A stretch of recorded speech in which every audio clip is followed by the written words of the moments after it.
Salgado, a globalização, ela é inevitável, como a morte. Mas a globalização, ela também desumaniza. Agora, você disse que ela traz coisas boas e coisas ruins. A globalização atrapalha a poesia? Não. A poesia, ela se beneficia de tudo. Justamente porque ela não está na pauta de nenhum poder hegemônico, de nenhum interesse econômico, ela pode se beneficiar das coisas mais inusitadas. Ela pode ver de viés. O olhar da poesia é um olhar feminino sobre a existência. Ou pode-se dizer também que é um olhar como o olhar das crianças, que vê aquilo que já não se vê mais. O adulto, por exemplo, observa uma coisa e de tanto ver, ele adquire uma certa couraça. As coisas ficam como que num ponto morto, até num ponto ausente, porque o adulto classifica muito as coisas. A criança olha para tudo, sem classificar. Ela olha em todas as direções. As mulheres também olham as coisas para o dentro, ou de dentro. Então, a poesia tem esse olhar oblíquo sobre a existência. O olhar dos adultos, racional, o olhar do homem racional, classificando, categorizando. A poesia não categoriza. Ela simplesmente olha. Ela é como o ar, penetra em todas as direções. Então, para ela, é indiferente. Você falou de criança, eu concordo com você, porque eu acho que as crianças têm um pensamento tão original, elas são tão surpreendentes, sobretudo as crianças dessa geração, que parece que já nascem mais preparadas para se adaptar a esse tempo difícil, se adaptar rapidamente às mudanças, aos avanços tecnológicos e a rapidez com que o tempo passa, as informações chegam. Você precisa, nessa nossa época, ser cada vez mais intuitivo. Profundamente intuitivo, e a poesia trabalha com isso, com a intuição.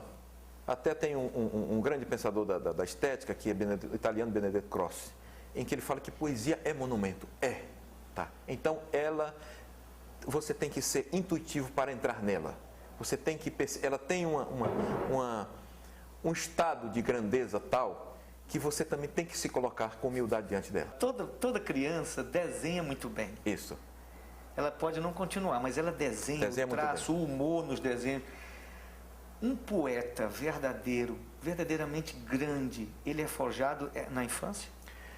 O poeta já nasce. É uma certa estranheza que ele tem, porque esse olhar oblíquo reflete essa estranheza do olhar sobre as coisas. Por isso é que ele vê diferente. Ele já nasce, ele só desenvolve. Agora, tem que estudar muito. Porque para que você possa colher o rio, é preciso aprender a usar as mãos. Não se colhe o rio sem fechar as mãos.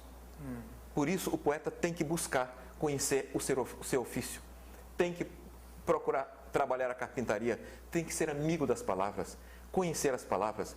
Às vezes, nem precisa conhecer muitas palavras. Patativa do Assaré talvez tenha no seu vocabulário umas 200 palavras, se muito. E, no entanto, ele faz maravilhas. Porque ele tem a poesia nele. O Patativa disse, é uma glória muito feia estudar filosofia, formar-se em filosofia e nunca filosofar. Mas ele já está filosofando. Isso é que é bonito. Exatamente, porque ele é um poeta da maior profundidade, porque tem a poesia nele. E mais, o poeta tem que estar permanentemente em estado de poesia. Você tem uma curiosidade pelo judaísmo? Tenho uma certa curiosidade pelo judaísmo. E os judeus, pelo aspecto da esperança. O judeu nos deu o sentido do amanhã. Veja bem, na cultura islâmica, normalmente você reproduz a história dos seus pais. As coisas não é que não haja progresso, mas há um sentido do perene. A cultura judaica nos deu o sentido do moderno e da transformação. Porque era um povo nômade, um povo que não tinha lugar para ficar, só restava para eles Canaã. Só a terra prometida. Pelo menos a Índia que expulsou E me identifico muitíssimo com eles. Pelo menos a Índia que expulsou os ingleses tinha um território. Isso. Os judeus nem isso. Nem isso. Então, esse sentido do amanhã foi dado para o Ocidente. E Cristo era judeu e eu sou cristão. E esse nosso cristianismo ocidental, que combateu tanto o judaísmo, nós devemos tudo ao judaísmo? Veja bem, nós devemos ao judaísmo e ao judeu Cristo. Esse é o ponto. Maria. Exatamente, Maria. De modo que eu sou cristão e acredito que essas religiões abraâmicas, Elas vão se encontrar daqui a pouco. Maria de Nazaré, Isso. Nazaré era uma coisa tão insignificante. Você falou que o que você faz é tão distante de onde você veio. Isso. Era tão insignificante que na Bíblia tem uma citação pejorativa no Evangelho de João. Poderá haver alguma coisa boa de Nazaré? Alguém criticando Jesus. Porque Nazaré era o anonimato. Sim. Era o silêncio, era a periferia do mundo centrado em Roma.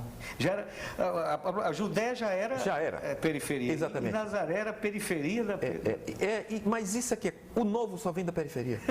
As batatas, as laranjas, o milho, tudo vem da periferia. O centro produz ideologia e reproduz. Por isso é que eu digo, aquele poema do Milton Nascimento, me emociona muito ficar de frente para o mar e de costas para o Brasil, não vai fazer deste país um bom país. Exatamente. Pela sua universalidade, pela modernidade e o arrojo da sua poesia, pela urbanidade que você foi obrigado a assimilar. Sim. Você acha que a sua poesia deve alguma coisa à sua condição de negro? Há um débito aí?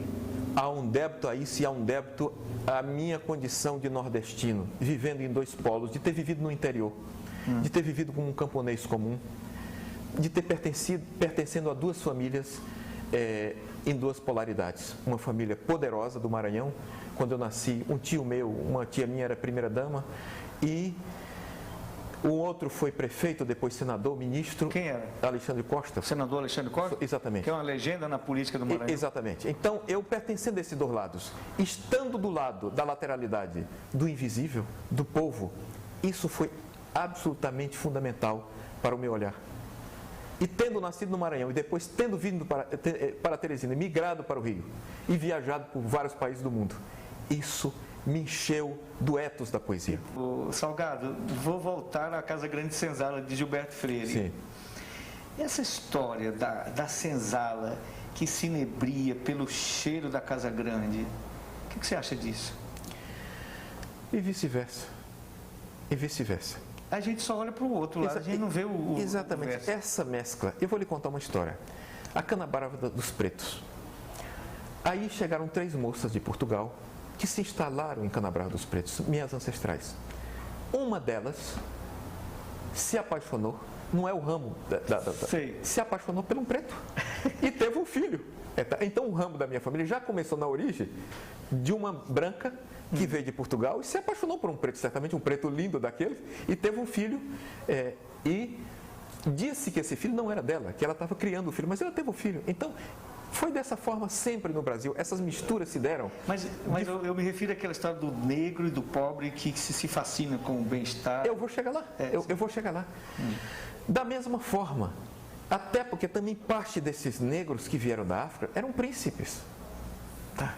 Alguns desses negros que vieram de lá eram negros de linhagem. Eu acho que os negros da minha linhagem, dos meus avós, eram negros de uma linhagem altíssima. Engraçado, Salgado, que a nobreza dos negros, ela transparece na postura, em tudo. Sim. É fácil reconhecer uma estirpe, não é? Eu fui descobrir esses costumes da minha família, dos negros da minha família, depois convivendo com pessoas de altíssimo nível sociocultural, aí pelo Brasil. Então, minha família tinha um nível altíssimo, uma ética que só realmente pessoas de linhagem de classe social mais alta normalmente tem. Pois isso eu vi na minha família, na minha educação familiar. Então, essa coisa de preto, os pretos que vieram para o Brasil, eles pertenciam a várias classes sociais. Alguns tinham classes sociais muito elevadas. Então, era normal que houvesse, de um certo modo, até uma simpatia. Porque eles estavam em consonância com o meio que viviam na África. Agora, nós trazermos nobres, reis da África, escravizados para trabalharem forçados no Brasil, nessa situação de injustiça, isso é um trauma que pesa muito sobre a nossa cabeça, a nossa realidade até hoje. A sociedade brasileira carrega esse trauma. O trauma da escravidão, as pessoas quando falam disso, elas não compreendem que essas gravações psíquicas feitas durante séculos, elas ficaram e elas são difíceis de limpeza. Porque isso demora, o processo do humano é demorado.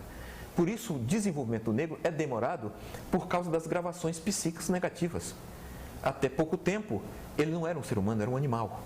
Então, isso demora porque isso tudo é passado de geração em geração. E quando é que nós vamos superar isso, ou se vamos? Com a educação e com um processo profundo de reeducação e de elevação da autoestima.